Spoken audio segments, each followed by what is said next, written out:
at the Huawei Nova 7 SE 5G. So it's the latest mid-range smartphone from Huawei, and yes, we got here a 5G inside thanks to the Kirin A20 5G chipset. Hey guys, I'm Jam of jamonline.ph and welcome back to my channel, and today mag-unbox tayo and mag-hands-on ng latest smartphone ni Huawei, the Huawei Nova 7 SE 5G.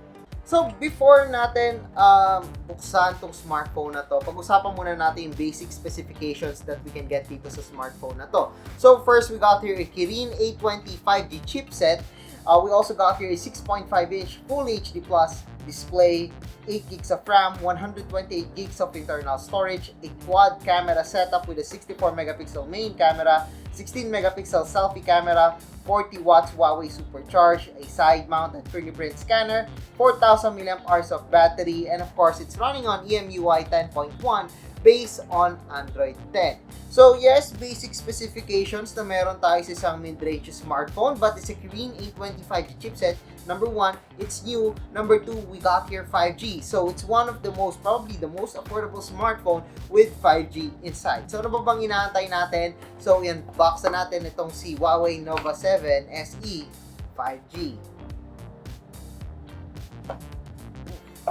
Ang ganda. Ang ganda ng design ng smartphone na to. Sobrang premium.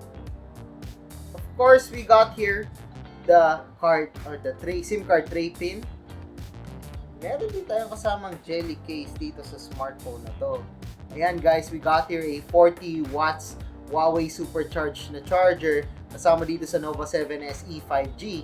A USB-A to USB-C port guys. And of course, may kasama tayong headphone dito with 3.5mm audio jack. Alright, so na-fix na natin itong si Huawei Nova 7 SE 5G. So ano ba bang antay natin? Ngayon, setup ko muna yung phone, then pag-usapan na natin itong Nova 7 SE 5G. So guys, you're looking at the Huawei Nova 7 SE 5G. As you can see here, medyo reflective talaga yung design niya, but it does look beautiful. Sobrang ganda ng design niya. It's actually one of my favorite aside sa Huawei P40 na parang may frosted glass back design. So this one, para siyang may mirror sa likod. And it's not the first time that we have seen on this one, pero sa Nova series, I believe this is the first one na ganito. So first of all, the design is really good. The ergonomics is quite good, but I can feel the weight ng smartphone na to, especially dun sa camera part niya. Medyo, yeah, may heavy part dito sa camera part, but I'm not complaining because we got a really good camera dito na mamaya pag-uusapan natin. So, as you can see here, the back of the smartphone is pretty cool. Ang ganda ng itsura niya, very clean. We got here the Nova logo at the back. I am not sure if you can see that one clearly, but we got here the Nova logo at the back. Yeah, nandito siya. Medyo reflective lang, so hindi mabigyan ng justice yung ganda ng smartphone sa camera kasi mahirap siya i-focus on everything. But yeah, the protruding camera is noticeable too. So medyo nakaangat siya na konso pag nakapatong siya sa table. May konting movement, but not so much. Pero makikita nyo dito, meron talaga siyang malinis naman yung design niya na quad camera setup dito sa likod. We got here something na nakasuot na 64-megapixel AI quad camera because again, we got here 64-megapixel camera and again, it's a quad camera setup. So, dito sa sides, this one is really premium to hold to. Medyo solid siya. Actually, solid yung feel niya. But it's not the same feel na makikita nyo sa Huawei P40 or the P40 Pro. So, with this one, meron tayong fingerprint scanner on the side. So, this is a fingerprint scanner. It's a home button then, or sorry, it's a power button rather dito sa smartphone. And of course, sa taas niya, we got here the volume rocker. Below, we got here a USB-C port. And again, it supports 40 watts Huawei Supercharge. And thankfully, we still got here a 3.5mm headphone jack along with the speaker grill. Surprisingly, meron pa rin tayo headphone jack dito. I was expecting that mid-range smartphones from Huawei would ditch the 3.5mm audio jack. But again, maybe because this is a Nova smartphone, it's for the Gen Z, for the youth, medyo nagre-rely pa rin sila sa mga earphones sila or do sa included earphones ng smartphone. So this is the display of the Huawei Nova 7 SE 5G. The bezels are quite thin and we got here the punch hole cutout camera dito sa unahan. The punch hole cutout sa unahan is It's quite small, hindi siya ganun ka-distracting, and since nasa side lang siya, wala siya sa gitna, it doesn't block too much of the elements pag nagna-navigate ako sa smartphone. Maybe when you're playing games, and depende kung saan nakalagay yung UI and elements sa laro na nilalaro nyo, maybe doon siguro magkakameron ng blocking. But for me, I think okay pa rin naman sa akin yung display ng smartphone na to. It's not the thinnest bezel na nakita ko sa isang smartphone, but for me, I am already fine with this one. And the colors of the display of the smartphone is actually pretty good. So you could see the display of the smartphone. The viewing angles are pretty good. The brightness is also good. And as you can see, the colors are really nice. Unfortunately, we do not have here a 90 Hz refresh rate or 120 Hz refresh rate sa display ng smartphone na to. So, other smartphones kasi sa mid-range, merong 90 Hz. The Realme 6, the 6 Pro, that's a 90 Hz. Xiaomi doesn't have one. But this is a 20,000 pesos smartphone. Wala siyang 90 Hz display dito. But if you want, you could get the Huawei P40 Pro and the Pro Plus. Na yun, medyo mas smooth yung display niya because yung dalawang yun, may 90 Hz refresh rate. When it comes to UI, the UI of the smartphone is really user-friendly. As you can see here, home screen, also the app drawer.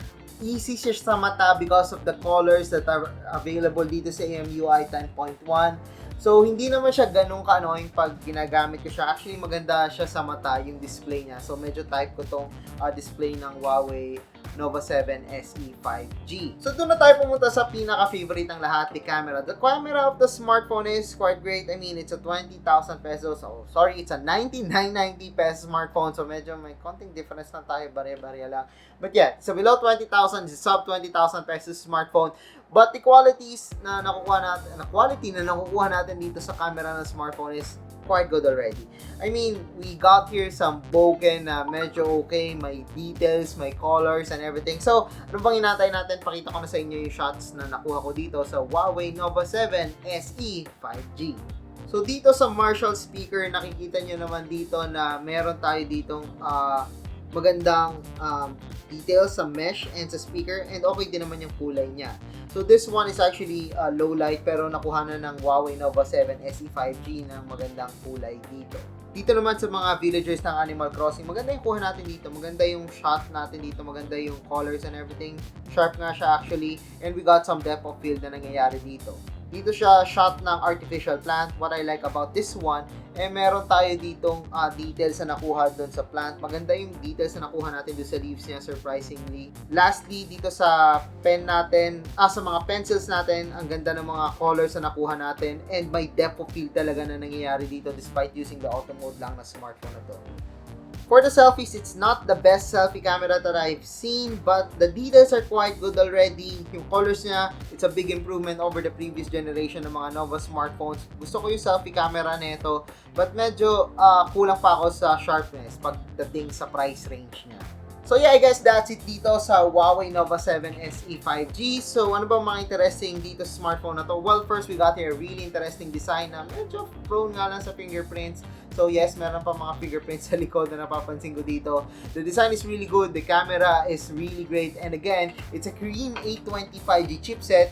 The chipset is quite new to me, so hindi ko pa alam yung performance niya, but what I'm sure is meron tayong 5G dito, which means that this is the most affordable smartphone with 5G dito sa Pilipinas. It's a mid-range smartphone, yes, but we got here 5G, and it's a big change na meron tayong 5G dito. Not just when it comes to downloads, but also when it comes to latency and when playing games. So, mas maganda yung ping natin dito, mas maganda yung latency natin dito when playing games on 5G. And yes, available naman po ang 5G dito sa Pilipinas. So guys, if you like this video, don't forget to give us a thumbs up. And if you haven't subscribed to my channel yet, be sure to click that subscribe button along with that bell button to get notified of the latest videos here at the Jam Online YouTube channel. So once again, I am Jam of jamonline.ph. Thank you for watching and see you guys again sa susunod na video.